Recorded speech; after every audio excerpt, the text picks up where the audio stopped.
Hello and welcome back to DBC News with Sue Brucey and Bill Bricey. We are coming to you live on October 8th, 2323 and the time is now 10 a.m. Today we're looking back at the past year and the devastating effects of the climate crisis on the southwest of England. Wow, it does not feel like it's only been a year since the last area of Exeter disappeared underwater, does it, Sue? It feels like an eternity and things are continuing to get worse. Indeed, as evidenced by our first news piece, exotic animals have been migrating this way due to global warming, but it's not at all bad news, Sue. The moorlanders are welcoming some exciting new wildlife to our land, including antelopes and sharks. Sharks? Yes, a freshwater shark has been spotted in the River Dart that locals have fondly named Gary. Is someone going to catch him? He can't be left to roam Dartmoor uncontrolled. Oh, Sue. And this morning there are new reports of Australian cockatiels living in Wisterman's woods. Noisy but beautiful birds. Experts are concerned about the impact they'll have on our local wildlife, though. Indeed they are, and with the environmental situation continuing to change, we will hear today from concerned citizens regarding their view on the climate crisis and Dartmoor's present and future. But first, a quick word from one of our sponsors. Let's get this fire started. I'll get more books. Absolutely. Burning books has proven to be the most environmentally friendly way to stay warm, after all. Exactly. Books are in huge supply and therefore a great resource we should all be tapping into. Toss them onto the fire then, Louise. And remember, all of these books are available online for us to read, should we miss any of them. Yes, and your local library can sell you any extra books they'd like burnt for a discounted price. There goes the first edition of Harry Potter's. That fire is so warm from all those weighty and inconvenient pages. Help to save our environment. Burn those books today. Books protected by the Historical Fiction and Information Act must not be burned. Please remember to enclose fires and contain flames to small areas away from woodlands. Alright, and in 3, 2... Ugh, it was a horrible weekend. I found out the wife has been cheating on me. What? With who? Guys! Dave Gibbons. Wait, no way! My wife was having an affair with Dave last year. You're kidding. Sue, Bill, you're live. Oh, welcome back to Dartmoor Broadcasting, casting news. It's Dartmoor Broadcasting Corporation, Bill, like the BBC. Yes, that's, welcome back. We're heading out onto the moor now, where our youth correspondent, Dave Gibbons, is with a group of young people. Thank you. Hello. I am here in Postbridge with a gaggle of teenagers who have grown up on Dartmoor. This comes amidst turbulent reports of violence and misbehaviour amongst young people. Rangers have received increased numbers of calls about antisocial and unruly behaviour. Here we have Lula, age 13. Lula, how's it going? It's terrible, obviously, Dave. I mean, look at the world around us. Where are the rainforests, the whales? Lula, what is your response to these reports about young people's problematic conduct? It's not our fault. David Attenborough warned the grown-ups what would happen if they didn't stop, and now they want to make us the bad guys. Interesting. Do you mean the flooding of Devon and Cornwall? Yeah, obviously. We're no danger to anyone, especially the old people. Interesting. And with Lula, we have Ocean, who is 15, and Hugh, who is 17. Ocean, Hugh, what do you like to do in your spare time? We'd like to go to the fields and talk to the antelopes and the mantises. Right now, they're the only ones I feel sane around. The animals that have migrated here, rather than the native species. Yeah, man. These animals know the struggles of feeling displaced, you know. It's gnarly. Interesting. And do your friends feel the same way about connecting with nature? Sure. We all go to the fields sometimes when we're bored. To get out of this world, we try to, experiment. Interesting. And what sort of experiments are we talking about? There's this tree some of us feel a strong spiritual connection with it. Offers us its transportation, kinda. Interesting. How do you experience this transportation? We use the inside of the bark, roll it, and smoke it. We've tried a load of stuff. Sniffing dried peat and stuff like that. I don't know. I've warned them about the dangers to the tree, the damage the bark stripping might be causing, and they know they shouldn't be disturbing the peat no matter how much dried up it is. Lula is an Edinburghist. It's a hardcore religion, man. Like, she really has to live to her beliefs. Interesting. These unprecedented times mean all of us are needing to find ways to escape. The teenagers certainly seem to have found ways of their own. And now, an advert. You're a bit weird, man. Do you ever find yourself walking along a lane and stumbling across that rare forest scent that used to be so familiar? Imagine rolling around on the forest floor with the woodlice and decaying leaves like we used to. Well, now, with Forêt, you can be back in the forest you remember from your childhood. The forest you've always dreamed of. The soft breeze on your face, the crisp hint of winter, the sticky sap always with you. The new forest fragrance. Forêt, for all genders. Thanks to Dave there for being as charismatic as ever. I just don't get it. Me neither. Focus, guys. Yeah, well, here's Gail with the weather. Please tell us some good news, Gail.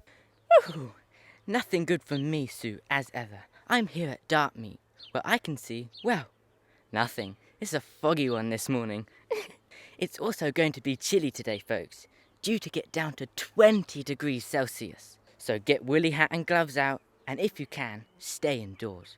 The winds are also back up to 50 miles per hour, so hold on to those hats if you do go out. Again, we have probable hurricanes on the horizon. They'll be coming from the east and the south, causing widespread flooding. If you're heading out in your dry robe for a wild swim this morning, please be careful. Especially avoid the lower Dart, where Gary is currently resting. Thanks, Gail. Now we're heading out to see what Rita is up to on a farm. Hi, Bill and Sue. Yes, I'm great. I'm here on Swampton Farm with a group of fantastic Dartmoor farmers, Baz, Kaz and Deirdre, and I'll tell you, they don't look too happy. Too right, of course we're not happy. What did you say? I said we ain't happy. Happy? What I got to be happy about? Exactly. Got these stupid tourists all over our land acting like they own the place. Ooh, yes, tell us about all that in a mo. But first of all, I just find farmers to be the cutest. How long have you all been farming? Coming up 50 years, I'd say. Kaz and I took over when our father died. My old pops died 50 years ago and we took over the farm then. That's what I just told her. Well, you tell him then, Kaz. You guys are so cute. Brothers working together for 50 years. How amazing. How about you, Deirdre? How long have you been farming on this delightful Dartmoor? I've been out here for 10, 15 years now. Ah, so you're a bit of a newcomer yourself then. Cheeky. I am not. You shut your flaming mouth, mate. Oh, I love it. Your accent is wonderful. Okay, now tell me what you all think of the influx of new people that have come up to the moor in the last year. You've opened up areas of your land for climate refugees to live on. Is that right? What's he blabbering on about? She's asking about them blowings living on our land. Oh, more people than cattle on this farm these days. I think we should get the shotgun out and stop any more of them coming. Oh, that's very naughty of you, Baz. We hate them coming up here invading our space with their fancy belongings and bell tents. They expect us to open our homes for them just 'cause there's a bloody puddle in their living room. I see. Deirdre, as another blow-in, do you feel the same? I am not a blow-in. Not like these Plymothians and Exeterians. I think it's Exetarian, yes. Stupid name. And is that turnip soup I see on the stove? What about it? Is that for people who you have staying in your barn? No! Why would we bloody well give them our soup? Bad enough not being able to grow anything except turnips. Why would we share what little we do have? Listen, right. These people needed somewhere to live, and we've given it to them, but we ain't no charity. Best be off. there's a baboon in the cow field again. Back to work we go, lads. You lucky little didgeridoo. We'll tell you how it is next time. I look forward to it. Moving on then. Here we have some newcomers to the moor, just moved into the newest block of flats here on Maniton on Kaz and Baz's land. With me I have Satchel and Tote, which I have to say are fantastic names, so urban. How are you both finding rural life so far? I would say I'm happy and safe and away from busy cities, but it doesn't seem any less crowded here. It's vile. Yes, I'm afraid everyone and their mother, quite literally, have come to Dartmoor seeking dry land, but isn't it lovely to have so many different people mixing in this wonderful landscape? It's unhygienic. Our boat was overflowing on a journey here. The boat from Exeter, I mean. I went on a cruise once, as a child. I simply loved it. And all them bloody teenagers running around like they've been locked in some kind of purgatory. I hate them. Ooh, juicy. What have the teenagers been doing that is upsetting you, Tote? Well, other than crowding round our flats, they play dreadful music at all hours of the night and have been spotted doing suspicious things. My neighbour saw a group of them stripping the bark from trees and doing strange ritual dance of some sort. Yes, and I've heard they have a secret hoard of books hidden somewhere, like an underground library. We need those books for burning. It's freezing up here. How do you think we could help the young people cope better with this change in lifestyle? I have no idea. It's not my job to figure out, is it? I just want them out of the way. I miss the teenagers of Exeter. Why do you keep saying Exeter? You're a Janna. A Janna? Plymouthian. I am not. You belong in Exeter about as much as that bloody baboon belongs on Dartmoor, love. Now this is a story. Tell us, Satchel, have you used your move to Dartmoor to reinvent yourself? Perhaps climb the social ladder? How dare you? I don't need to climb any ladders. Well, I'm being told in my ear that I've been talking for too long. Perhaps the three of us could catch a drink in the Kestor. I love to hear more about Exeter, Satchel. Bill and Sue, back to you in the studio.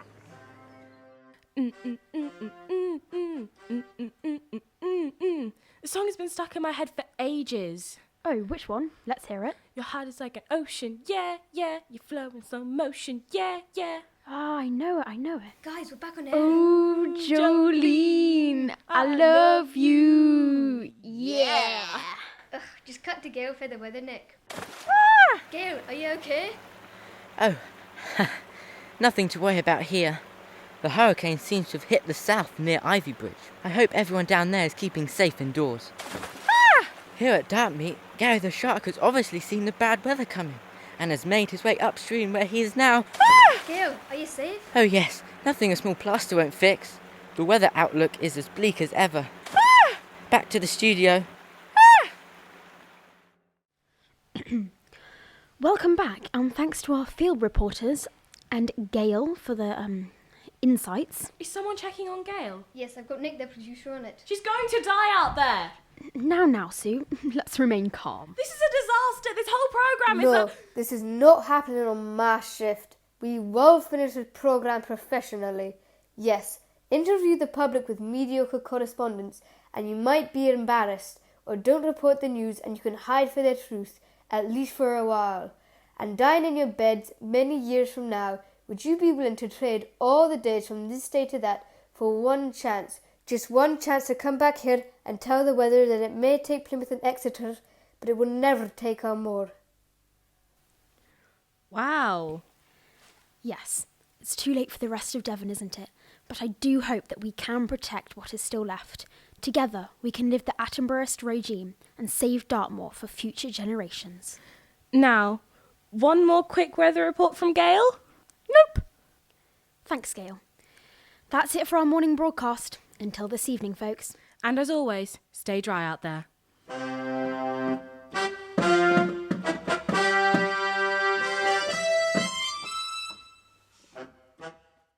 Interesting. Thank you for listening to this long and arduous broadcast.